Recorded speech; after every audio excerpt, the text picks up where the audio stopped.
sous la présidence effective de Monsieur le Président de la COP22, du négociateur multilatéral, de la présence de la secrétaire des Nations Unies pour la Convention contre les changements climatiques et de la championne de haut niveau Laurence Tubiana, qui est aussi la négociatrice en chef de la COP21. Et de moi-même, avons tenu les premières informelles marocaines qui a la première informelle qui a réuni une centaine de pays, de représentations de pays et les chefs négociateurs des groupes de négociation auxquels nous avons proposé le menu des négociations et la feuille de route des négociations. Donc il était à l'ordre du jour de négocier certaines priorités et je peux vous dire que le consensus a été fait sur l'agenda pré-2020, lequel agenda a une importance capitale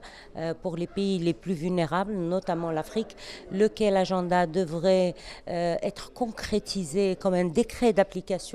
de l'accord de Paris au niveau de Marrakech et qui devrait en plus des initiatives, en plus des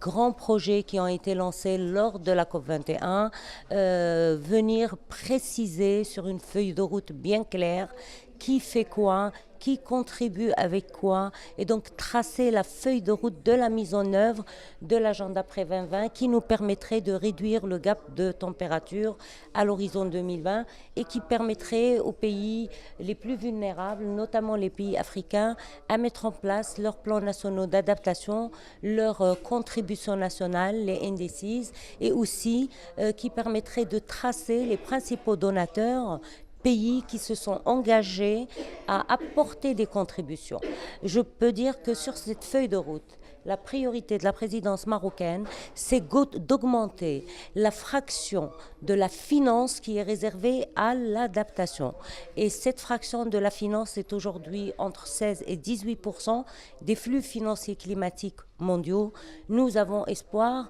qu'elle soit portée à 30% et que cette décision sorte de la COP22.